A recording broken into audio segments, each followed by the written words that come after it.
Welcome to section 8 of viruses. This is our virus overview figure, and in this video, we'll be discussing poxviruses, including smallpox, cowpox, and molluscum contagiosum. You can see all three of those right here.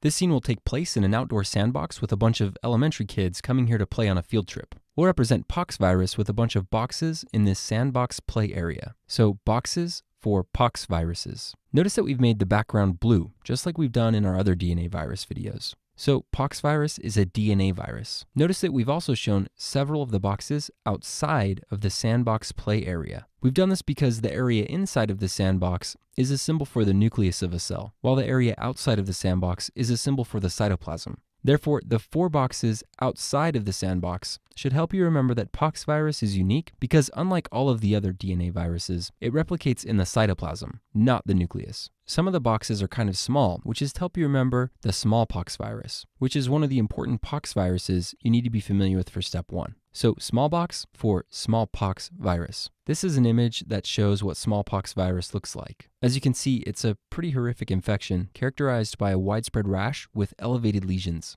It's highly contagious and is often deadly. Thankfully, this virus has been eradicated from the world, so the clinical presentation is pretty low yield for step 1. However, it is important to know that the virus has been eradicated. In order to help you remember this, we've shown one of the kids in the sandbox burying a bunch of these small boxes in the ground. The fact that they're being buried should help you remember that the smallpox virus has been eradicated from the world. This was made possible through aggressively administering the live attenuated vaccine. Now notice that we've added a mischievous kid who's pouring sand on this poor slug. Mollusca is a phylum of invertebrate animals, including slugs. So think of this slug as representing the phylum Mollusca, which should help you remember that molluscum contagiosum is another member of the poxviruses. One of the classic clinical features of molluscum contagiosum is umbilicated skin lesions. Umbilicated is defined as having a small central area of depression. In order to represent this, we've shown a deep hole in the sand right next to the slug. So deep hole for umbilicated skin lesions. This is an image that shows the umbilicated skin lesions seen in molluscum contagiosum. Notice that the lesions are small raised papules,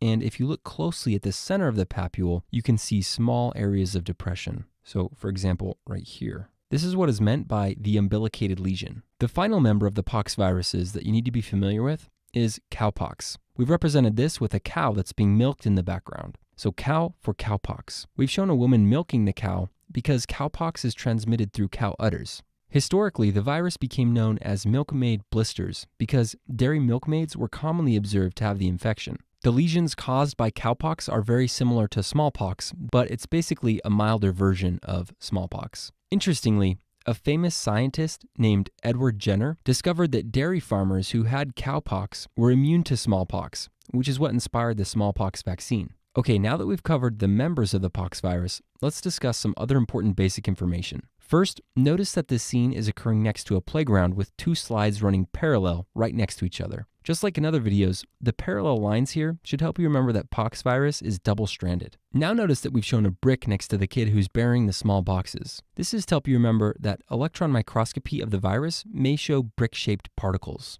Also notice that there are kids waiting in line to see the cow and taste some raw milk. The line here is to help you remember that poxvirus is linear. We've shown a map of the world behind the kids because they've come on this field trip to learn about all sorts of stuff, including cows, slugs, building sandcastles, and geography. After they taste some milk, they'll go study the map and learn about geography. The map of the world is in this image to help you remember that poxvirus is the largest DNA virus in the world. Finally, we've added a live animal sign that's shaped like a syringe to help you remember that there is a live attenuated vaccine for smallpox. Like we discussed earlier, eradication of smallpox was made possible through aggressively administering the live attenuated vaccine. So live animals sign for live vaccine. Okay, now that we've covered the image, let's do a question. A 4-year-old boy is brought to the physician due to a 3-day history of a rash. The boy's mother states that she first noticed the rash when she picked him up from daycare.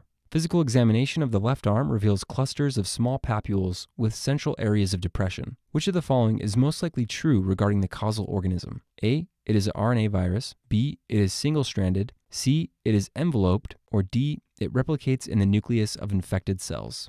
Hopefully from the question stem, you notice that this boy has molluscum contagiosum. We can deduce this based on the small papules with central areas of depression. This is a classic description of the umbilicated lesions seen in molluscum contagiosum.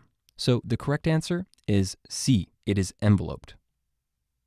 If we go back to the image, you can see that there are not any naked people in this image. So you can assume that the virus is enveloped. Remember, if there are naked people in the image, then the virus is non-enveloped, or naked. If there are no naked people, then you can assume that the virus is enveloped. So Poxvirus, including Molluscum contagiosum, is an enveloped virus. If we return to the question, we can see that A is wrong because poxviruses are DNA viruses. They are double-stranded, not single-stranded, so B is also wrong. Finally, they replicate in the cytoplasm of infected cells, not the nucleus, so D is wrong. So again, the correct answer is C.